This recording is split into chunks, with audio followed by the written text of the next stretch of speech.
America దిగుమతిదారులకు Donald Trump ప్రభుత్వం భారీ ఊరటనిచ్చే దిశగా అడుగులు వేస్తోంది.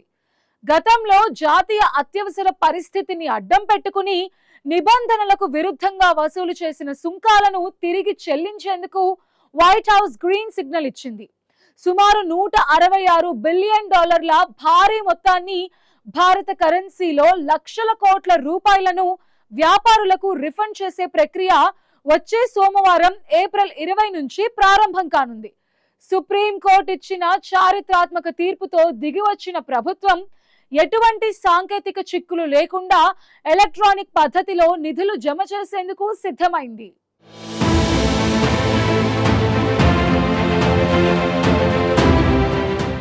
అమెరికా ఆర్థిక విధానాల్లో కీలక మార్పునకు దారితీసేలా ట్రంప్ కీలక నిర్ణయం తీసుకున్నారు. దిగుమతిదారులకు భారీ ఊరటనిచ్చేలా చర్యలు ప్రారంభిస్తున్నారు.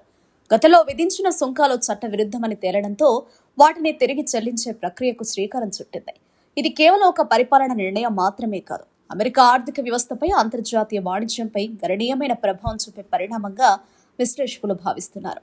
ఏప్రిల్ 20 నుంచి ఈ రీఫండ్ ప్రక్రియ అధికారికంగా ప్రారంభమవుతుండటంతో లక్షలాది మంది దిగుమతిదారులకు ఉపశమనం లభించనుంది. అమెరికా సుప్రీంకోర్టు ఫిబ్రవరిలో ఇచ్చిన తీర్పులో 1977 నాటి ఇంటర్నేషనల్ ఎమర్జెన్సీ ఎకనామిక్ పవర్స్ యాక్ట్ను ఆధారంగా తీసుకుని విధించిన సుంకాలు చట్టవిరుద్ధమని కోర్టు స్పష్టం చేసింది. జాతీయ అత్యవసర పరిస్థితుల పేరుతో అధ్యక్షుడు తన అధికార పరిధిని మించి వ్యవహరించారని కోర్టు పేర్కొంది. ప్రభుత్వ నిర్ణయాలు కూడా చట్టపరమైన పరిమితులలోనే ఉండాలి అనే విషయం సుప్రీంకోర్టు తీర్పుతో మరోసారి స్పష్టమైంది. ఈ తీర్పు తర్వాత ప్రభుత్వం వెనక్కి తగ్గక తప్పలేదు.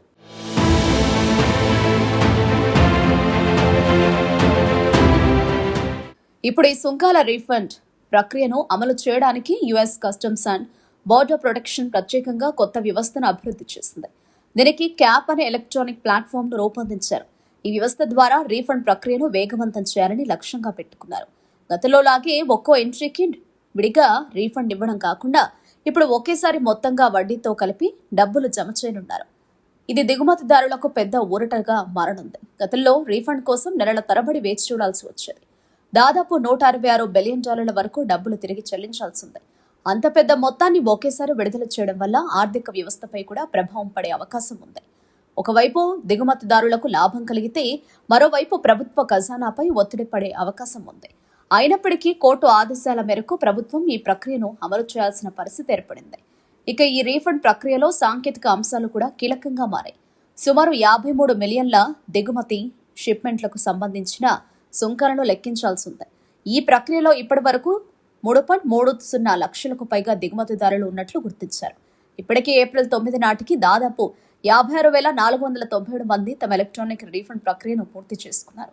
వీరి వాటా మాత్రమే $127 బిలియన్ వరకు ఉంది. దీంతో ఇంకా పెద్ద మొత్తంలో డబ్బులు తిరిగి చెల్లించాల్సిందే.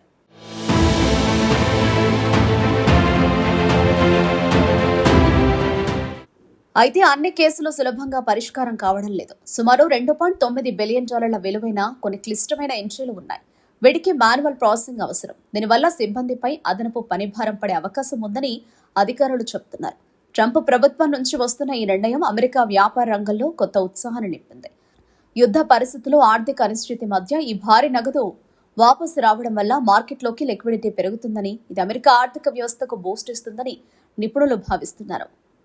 సుప్రీంకోర్టు ఆదేశాలను తూచా తప్పకుండా పాటిస్తున్నామని చెప్పుకోవడానికి ట్రంప్ ఈ ప్రక్రియను వేగవంతం చేస్తున్నట్లు కనిపిస్తోంది. ప్రపంచంలో అతిపెద్ద మార్కెట్లలో అమెరికా ఒకటి. ఇక్కడే దిగుమతిదారులకు అలాంటి రీఫండ్లు లభిస్తే అది ఇతర దేశాల వ్యాపారాలపై కూడా ప్రభావం చూపుతుంది. వ్యాపార సంబంధాలు మరింత బలోపేతం కావచ్చు. అదే సమయంలో భవిష్యత్తులో అమెరికా విధించే సుంకాలపై కూడా మరింత జాగ్రత్త వహించే అవకాశం ఉంది.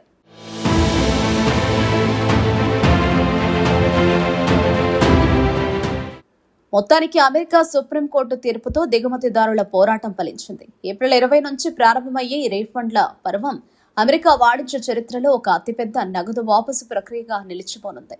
ప్రభుత్వం నుంచి వచ్చే ఈ నిధులు వ్యాపారులకు ఏ మేరకు ఊరటనిస్తాయో వేచి చూడాలి.